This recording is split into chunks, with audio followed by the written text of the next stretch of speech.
Hi everyone, it's NC Floor Guys, and today we're going to be installing a 2¼ inch red oak with a cherry stain. This is what we call a pre-finished floor. So the stain and the urethane has already been applied at the factory. So on site, all we have to do is nail it down and we're done. But first, we got to tear out the existing subfloor. On this project, a dishwasher leaked, causing damage to the existing cork flooring. We were unable to match the exact style, and so we had to tear out the main area and replace it with the new wood. So the first thing we have to do is get this old flooring torn out and thrown away.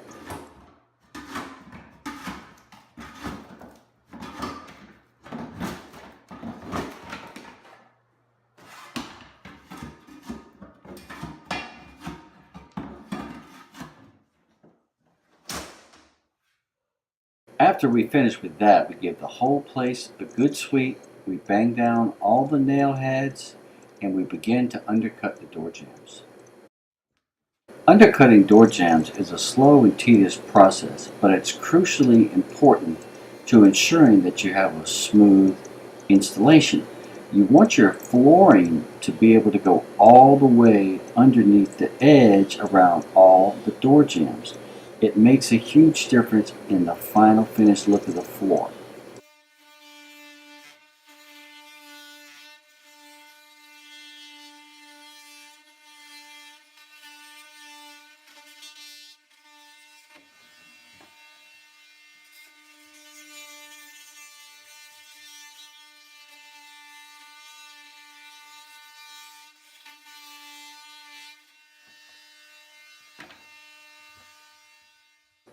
As you can see here, you don't just want to undercut the door trim, you want to cut back into the baseboard 3 or 4 inches as well.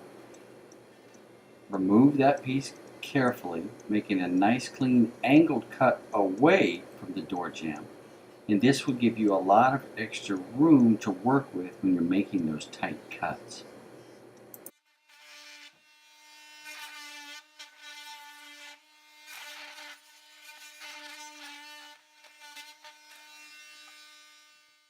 After removing the debris from your cut, double check to make sure that your flooring piece slides neatly underneath the door jamb and the baseboard. After you undercut all the door jambs in the house, you can begin to roll out your moisture barrier.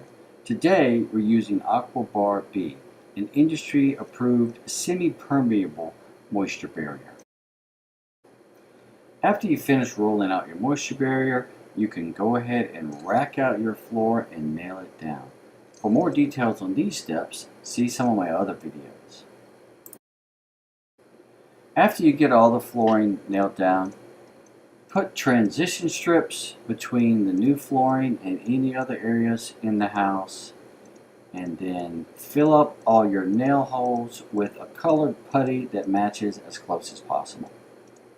When you're putting down an oil-based putty, you want to be sure to take a clean dry rag and rub it down really good to get that excessive oil off the surface, because that will show.